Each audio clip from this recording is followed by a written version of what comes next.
Muy buenos días y muchas gracias por la oportunidad de dialogar con ustedes y pues estoy a la orden.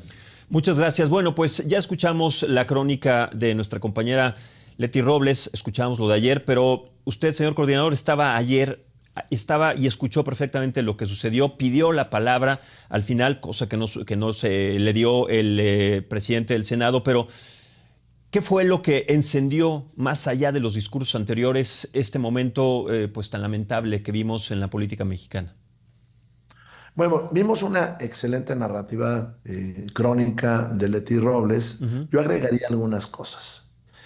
El presidente de la mesa directiva del Senado, que no ha dejado, por cierto, que presida quien es su homólogo de la Cámara de las y los Diputados, pone en el orden del día un punto que agravia. Solicitud del PRI y el PAN para una intervención extranjera en México. Poco antes de que colocara ese punto de acuerdo o ese punto en el orden del día, que Ujú. es una ignominia, porque nadie ha hecho eso, nadie ha solicitado nada, vino con el PRI a través de el senador Añorbe un mensaje en el cual nos decía, si el PRI no se sube a debatir, yo lo quito, sus siglas, de este punto que es una ignominia. Pues obviamente nosotros nos negamos a eso. ¿Y por qué pongo esto sobre la mesa? Pues porque es la construcción de una narrativa perversa de enemigos dentro de México. Luego, quien es moderador, Noroña, se convierte en participante y Ujú. degrada el debate. Luego tiene dirigido al diputado Doring un reto a golpes. Está en mis redes sociales, ahí lo pueden encontrar en X. El reto a golpes que le hace al diputado Doring. Luego utiliza una palabra que para quienes son de mi generación no tiene disculpa, el adjetivo traidor. Y creo que Morena tiene que tener mucho cuidado con ese adjetivo, porque no tiene disculpa. Es el peor de los agravios. No tiene disculpa. Hasta el 2005, ser considerado traidor a la patria significaba fusilamiento, y él lo dijo. Entonces no Ujú. se lo vamos a tolerar. Hubo un debate pactado de un tema que no debió de haber estado, porque pudimos haber discutido sobre el gusano barrenador, sobre las cifras de crecimiento que falseó el secretario de Economía, sobre las cifras de disminución de la pobreza que falseó la presidenta del INEGI, sobre la seguridad y las cifras que está falseando el secretariado de seguridad en este país. Pudimos haber discutido muchas cosas, o ponernos de acuerdo sobre la ley de extorsión, que nosotros queremos votarla a favor si es buena, o del inicio del periodo de sesiones. Ah, no, esta narrativa de enfrentarnos unos a otros. Y lo que dijo Leti suspende el debate e impide que Alejandro Moreno, que había sido agraviado, pues subiera a la tribuna a expresar lo que a su derecho convenía. Y estoy seguro que lo hizo por dos cosas. Primero, pues porque iba perdiendo el debate y Alejandro iba a rematar en ese debate. Y segundo, porque salió un documento de la Secretaría de Estado de la Unión Americana, donde se comprueba que López Obrador fue a pedir a la embajada apoyo eh, para intervenir en México. Yo creo que por eso lo hizo. Rubén, esta escalada en la retórica, esta degradación en la conversación pública preocupa como ciudadanos, como periodistas, porque estos acuerdos que no se llevaron a cabo, que no se dieron los que estás narrando de manera correcta, es lo que queda nuevamente como un pendiente en la mesa de tantos pendientes que todavía tenemos en el país. ¿Qué va a suceder entonces el 1 de septiembre? ¿Los ánimos van a estar en el mismo nivel? La escalada de violencia puede ser otra vez una argumentación no solamente verbal, sino física para tratar de arreglar las diferencias, porque la mecha parece que ya se terminó. ¿En qué escenario estamos? Y es preocupante porque el país sigue incendiándose en diferentes aspectos y la conversación está nula, evidentemente, y como lo vimos ayer y como tú lo narras, porque el presidente del Senado, en lugar de moderar, toma partido y además le da preferencia a unos y otros. Lo que también dejó mucho de qué hablar es el uso de las instituciones públicas, en este caso el Ministerio Público, que llegó más rápido que inmediatamente, cuando sabemos cómo son los procesos en los ministerios públicos, para atender su denuncia. Ahora, la denuncia que pone es el desafuero para Alito Moreno. ¿Esto va a proceder? ¿No? O sea, te hago todas estas preguntas para que entendamos qué es lo que viene el próximo 1 de septiembre, porque después de este escenario ya podemos esperar lo que sea, Rubén. Bueno, cosas. La primera, nosotros hicimos el compromiso de recibir a la secretaria de Gobernación incluso yo le hice la propuesta de que ella hablara en tribuna e incluso algo que no había mencionado.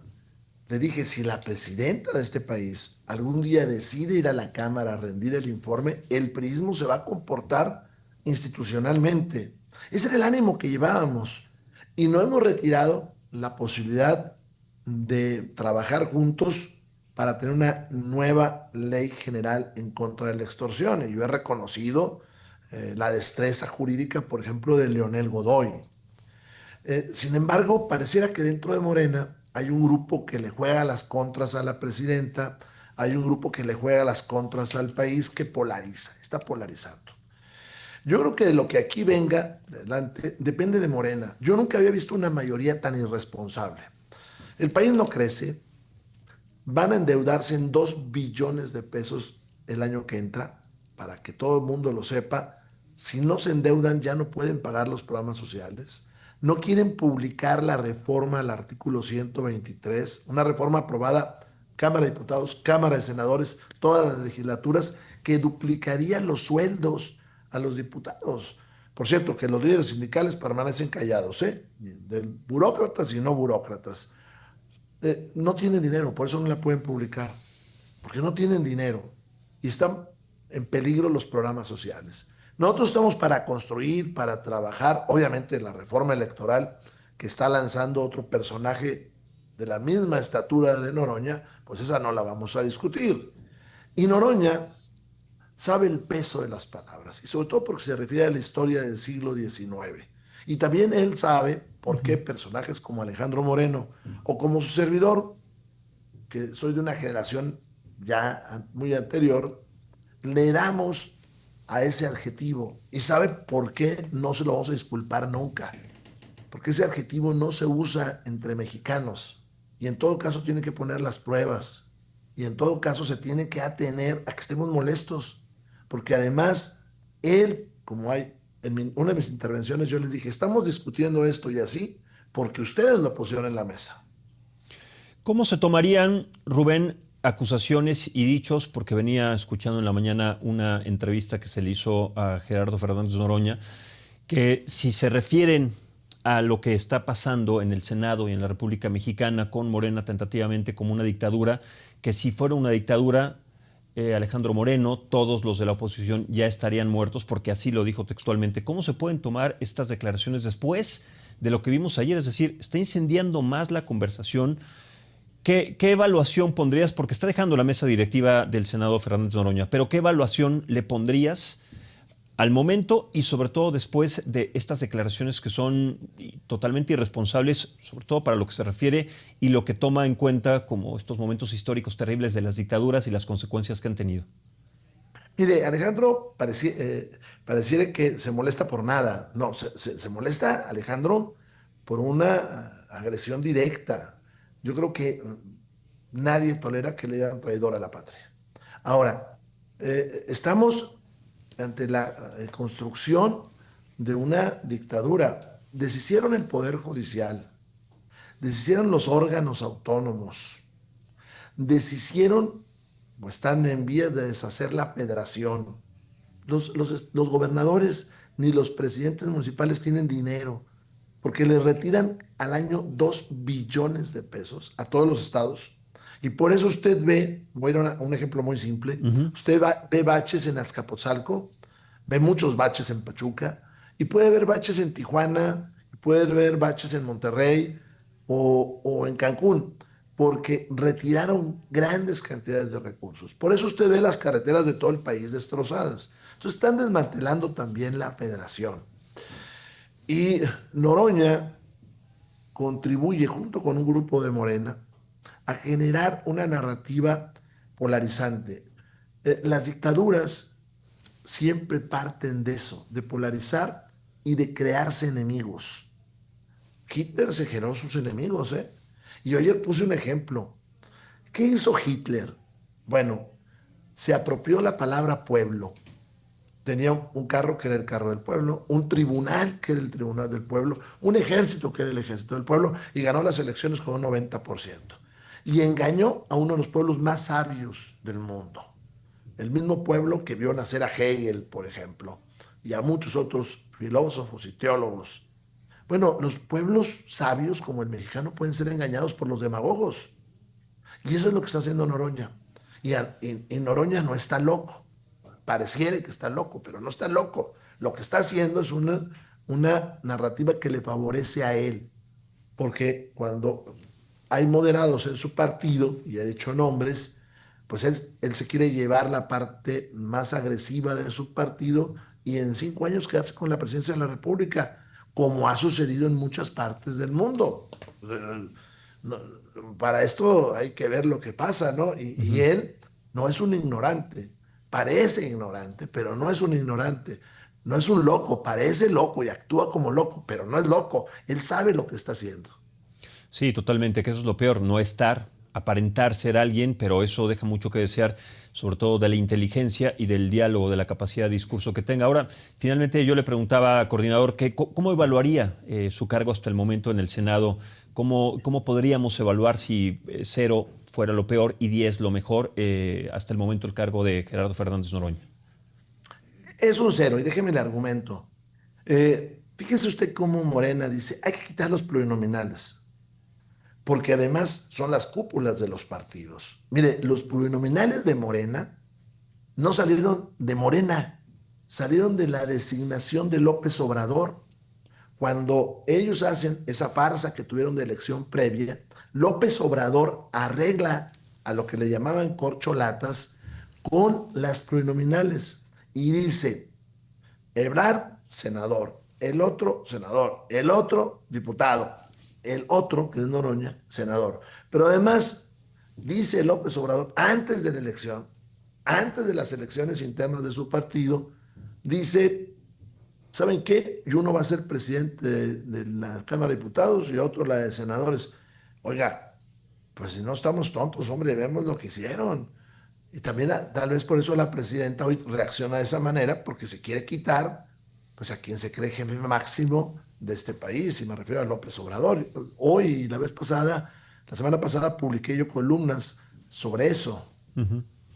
Rubén, de fondo, también otro tema importante. Morena los está acusando de pedir intervencionismo en temas de seguridad de parte del gobierno de los Estados Unidos. ¿Cómo ven ustedes esta acusación y sobre todo también en la interpretación del discurso de lo que se plantea en la mesa y lo que realmente es?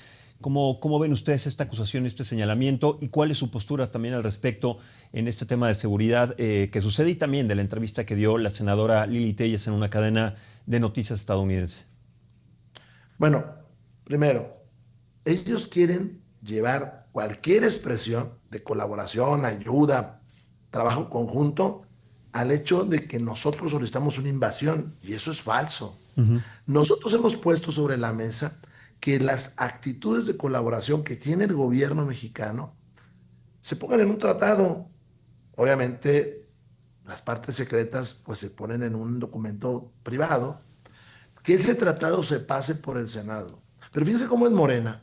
Tiene 4 años que no funciona la Comisión Bicameral de Seguridad Nacional y 2 que no funciona la Comisión Bicameral para darle seguimiento al ejército en tareas de seguridad pública. ¿Por qué lo hace Morena? Pues porque está pactando cosas. Ayer un senador bastante inocente decía, bueno, es que si decimos dónde va a haber vuelos de drones, pues alertamos a los delincuentes. No, caray, lo que queremos saber es si ustedes están pactando los vuelos de drones, no dónde van a volar los drones, hombre. Pero entonces sucede que la jefa del Estado mexicano dialoga con el jefe del Estado norteamericano y aquí dicen una cosa y ellos dicen otra. Están entrampados básicamente porque López Obrador no combatió al crimen organizado. Y se los dije ya, como no hizo otras cosas, y que se han empezado a dejar en el olvido. ¿Cómo combatió López Obrador la pandemia del COVID? Con un detente, diciéndonos que no usáramos el cubrebocas. Eso mató a mucha gente, la mató. Yo sé que puede haber un agradecimiento por los programas sociales, que por cierto ya están en peligro, su sostenimiento por el Tren Maya y todos los otros tiraderos de dinero que hicieron, pero eso no quita que fue un mal presidente. No creció el país, no disminuyó la pobreza y estamos más endeudados que nunca. Sí, déjame regresar nuevamente al tema de ayer porque escuchando y sobre todo lo que dices, porque lo vemos así, que Gerardo Fernández Noroña parece loco, no está loco, parece tonto, pero no es así, es un hombre inteligente. Pero entonces, tomando en cuenta estas características, ¿no consideran, Rubén, que fue un error involucrarse en este discurso, en esta faceta, en esta estrategia de provocación que se ha dado a conocer desde el principio e involucrarse pues en este episodio bochornoso, porque fueron muchos los involucrados, por lo menos las dos partes? ¿No consideran una falta estratégica, por lo menos en este sentido, haber caído en esas provocaciones? Mire, nosotros hemos discutido mucho qué posición tomar frente a este poder que trata de convertirse en una dictadura. Y hemos analizado lo que pasó en otras naciones. Algunos países dijeron, por ejemplo, los opositores, oye, pues no participemos en las elecciones, que se queden solos. Bueno, cuando tienes un gobierno que le interesa la democracia, o la imagen democrática al menos, pues inmediatamente reacciona y dice, no, no, no, no, vengan a discutir, a dialogar. Pero los que tienen talante autoritario como Morena, pues dicen que bueno que no va a haber otros candidatos más que los de nosotros. Y se quedan con todo. Vean ustedes Venezuela. Entonces, no ir al debate también significa abandonarlos y que ellos instalen en la narrativa lo que ellos quieren. Tienen a su servicio el Canal 11, el 22, el 14. Tienen a su servicio, pues, la red pública de televisoras en este país y también la radio oficial de este país. Tienen a su servicio a la CNDH, que pone spot mentirosos y fuera de la realidad y del contexto. Tienen a su servicio a los gobernadores de Morena, que dicen cualquier sandez que uno se pueda imaginar. Entonces, no aprovechar, no ir a estos debates, pues nos deja fuera totalmente de la discusión. Y en una democracia, pues se apurarían, se preocuparían. López Portillo se preocupó tanto por ser candidato único que llamó a reforma electoral, legalizó el Partido Comunista y sentó todos los partidos a dialogar. Estos son capaces de quedarse con todo, ¿eh? Por eso le digo, parecen locos, pero no están locos. Actúan como locos, hombre, pero no están locos. Y lo que es preocupante, porque cuando hablamos del Canal 11, del Canal 22, de los medios públicos, porque han sido en radio y televisión medios públicos y cómo se los han apropiado para seguir dando a conocer su discurso, bueno, pues eso es algo que pues de alguna manera suponíamos que iba a pasar, pero cuando, en este caso, Paco Ignacio Taibo II, el desafortunado director general del Fondo de Cultura Económica, hace una invitación también en el Senado para que se confisquen los bienes y se apropie un medio como Televisión Azteca. Esto es, sí, partes y tintes de un autoritarismo. Es decir, ya lo vimos con Canal 11, con Canal 22, pero esto no es el extremo, porque son voces que incomodan, son voces que van en contra de su discurso claramente radicado en el odio, en la polarización de la sociedad. ¿Cómo ve, coordinador, esta situación, esta postura y también apropiarse, como dice, de otros medios privados, que en este caso sería ir en contra de la ley? Pues es lo que le digo, ¿no? Parece toda una construcción de un Estado totalitario. Y yo no lo tomaría a juego, o sea, lo digo por quienes a veces descalifican a Paco Ignacio Taibo. No, Paco Ignacio Taibo es el intelectual de la 4T. Uh-huh. Es el hombre que leyó en la 4T.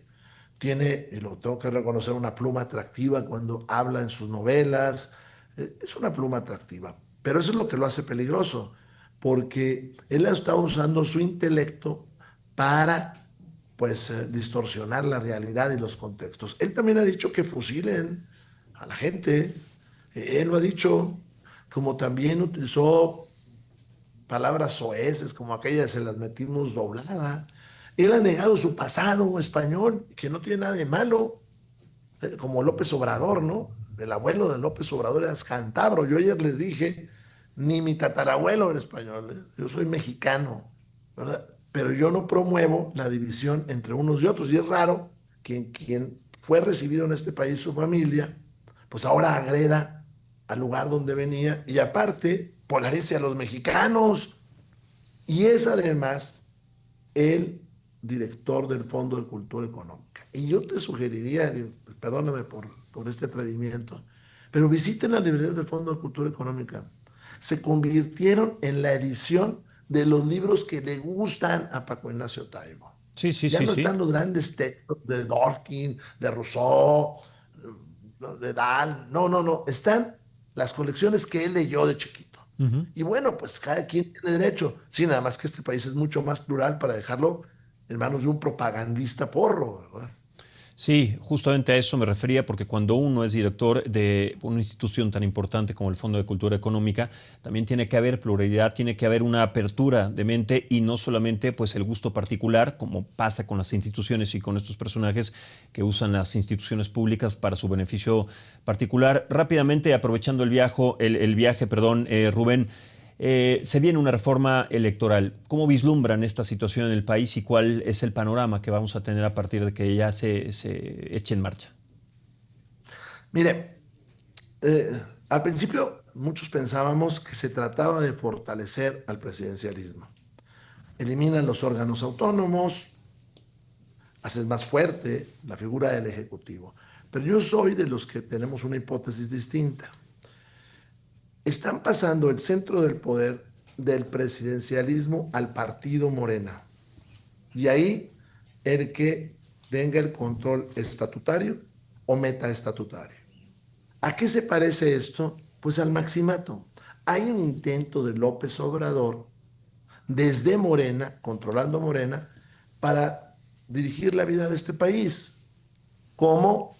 Ahí se van a seleccionar y se van a hacer los acordeones del Poder Judicial. Ujú.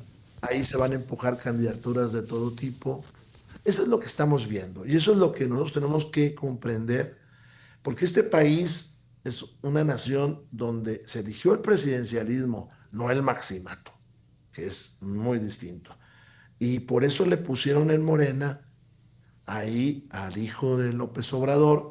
Y por eso, y lo sabe López Obrador, incumplió una palabra. Él dio una palabra con uno de los personajes importantes de Morena de que iba a ser el dirigente de ese partido y la incumplió. La incumplió. Y eso no se lo merece este país.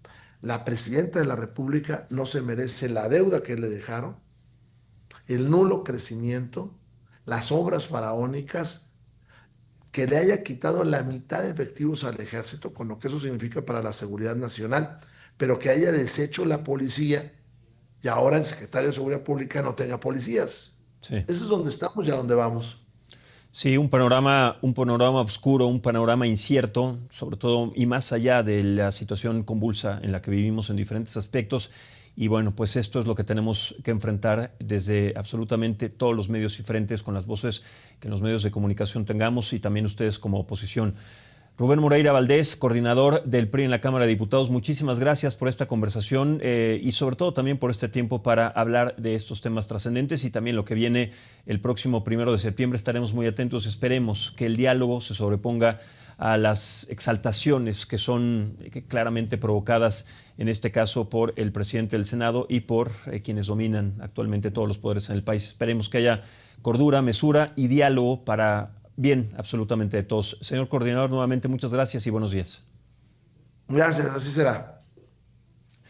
Bueno, vamos ahora a escuchar a la jefa de la Micha. Hasta cerca de regresar, tengan calma, paciencia, son sus últimos días de vacaciones, se merece que descanse para regresar con todas las ganas. Mientras tanto, vamos a ver qué es lo que nos dice Adela Micha sobre qué tienen que hacer para suscribirse si todavía no se suscriben a esta comunidad gigantesca plural que hemos construido en La Saga. Aquí les decimos de parte de la jefa cómo lo pueden hacer. La Saga es un medio totalmente independiente, es diferente y es único. Si a ustedes les gusta nuestro contenido, tanto como a mí,